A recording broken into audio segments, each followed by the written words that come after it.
these people will keep on getting the blessings of Allah subhanahu wa ta'ala.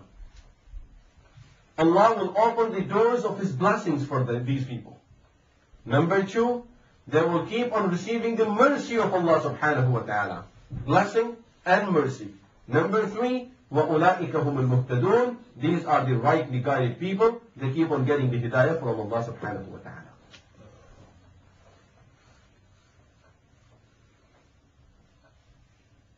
What is it that we learn from this ayah and from this topic?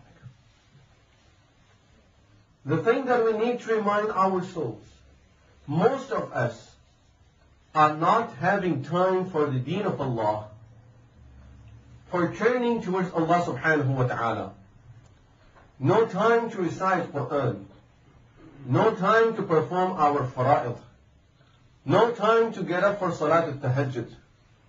No time to do the sunnahs before and after the Salah. No time to do istighfar. No time to do tasbihat.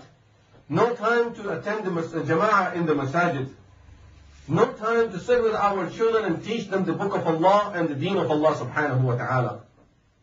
We have no time whatsoever for this deen of Allah subhanahu wa ta'ala. Why? Because of these situations. And we are just trying to struggle with these situations, and these situations are keeping us away from Allah subhanahu wa ta'ala. This is not sabr. This is against sabr. When a person would give up the deen of Allah because of the situations this person is going through in this world, simply means now these situations become fitna for this person. We always need to remember that any difficulty, any calamity that befalls the world, it could be the smallest thing to the worst thing in the world. They are nothing but a chain of trials and tests for human beings. And with all of these type of difficulties, every human being goes through one of the two situations. There is no third situation. Every human being would go through one of the two situations. Either this hardship and difficulty, calamity that the world is facing becomes rahmah for this person, or becomes fitna for this person. One of the two. There is nothing out of it. Either this will become rahmah, or it will become fitna. Someone lost $100. This is his own personal problem. Losing these $100 could become rahmah for him, could become fitna for him. Someone lost his job. Losing his job could become rahmah for this person, or it could become fitna for this person. In some situations, may Allah protect us, but we see calamities befalling these people, different places, earthquake, and many others. These situations, either they become rahmah for those people, or they become fitna and adab for those people. It's one of the two situations. And we are the ones who would decide what we would like this thing to be for us. It's up to us. We would decide that whether we would like to make it rahmah for ourselves, or like to make it a fitna for ourselves. How that decision is going to be made. If this thing is connecting us to Allah subhanahu wa ta'ala, as Allah subhanahu wa ta'ala tells us in this ayah, that the first thing, as soon as a person went through hardship, he did not start shouting and running here and there. The first thing this person did was, Inna lillahi wa inna ilayhi raji'un. Right away he remembered his Lord. He remembered his Rabb subhanahu wa ta'ala. And he turned towards Allah subhanahu wa ta'ala. So if this situation gets us closer to Allah subhanahu wa ta'ala, makes us turn to Allah subhanahu wa ta'ala, makes us remember Allah subhanahu wa ta'ala, it becomes a rahmah for us.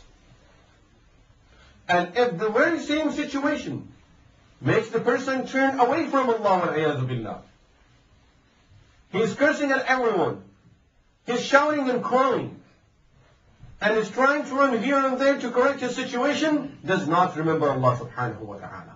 This became fitna and adab for this person.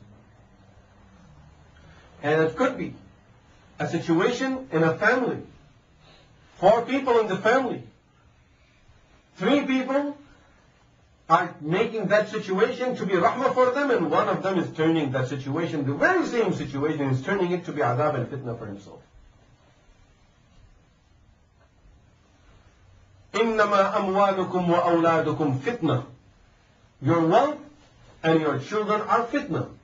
This is, of course, for those people who would use the excuse of their wealth and their families, their children and their responsibilities to turn away from Allah subhanahu wa ta'ala. No time for prayer, no time for deen, no time. Why? Because I have to work. I have to invest. I have business. I have my shop. I have my factory. I have my company. I have my office. And sometime we're here, I have my family. I have my children. Using these things to keep us away from Allah subhanahu wa ta'ala, they become fitna. And the very same thing could become rahmah.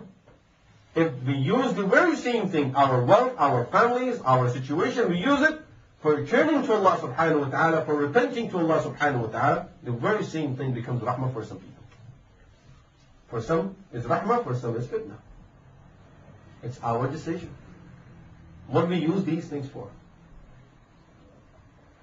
So Allah subhanahu wa ta'ala tells us that musibah, whenever a hardship, a difficulty befalls a person, if this is our habit, that we turn to Allah, this thing becomes rahmah.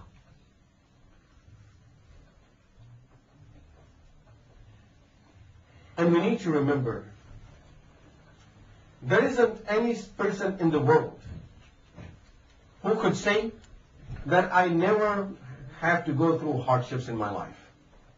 We all wish. And sometimes we look at certain people and we feel, this person is having such a pleasant life, I wish I can have this type of life. Different people have different type of people they look up to, and then they feel that, this person is not having any problem with his life. For me, I have to wake up every morning, run here and there, and then still I'm not able to keep up with all of my commitments and the needs and everything that is coming up. And look at this person, he has so much, and he doesn't have to do all of this hard work that I have to go through. We need to remember, every person in this world is going through some situation that others are not aware of. And we don't feel for others because we are only feeling for ourselves. Some of the scholars have rated this in the books of history, not in the book of hadith. I have to clarify this. It's an incident from the history. It could be as weak as, it could even be fabricated, but it gives us a beautiful lesson. That once a person met another person who introduced himself to him, and he says, I'm Al-Khidr. He says, MashaAllah, this is an opportunity for me. I met Al-Khidr. So he says to him, I heard that when you make dua for someone, your dua is always accepted, and that person gets whatever you will make the dua for him. He said, sure, I can make any dua for you want. And inshallah, Allah will accept my dua. So he says, the dua I would like you to make for me is that Allah keeps all the hardships and difficulties away from me in this world. So he said to him, listen, this have never happened in the past. And this world is not designed that way. That is only in the Jannah. So I cannot ask for Allah subhanahu wa ta'ala just to give you something from Jannah in this world. This is just like someone asking him to make dua, ask Allah to give me hur in this world.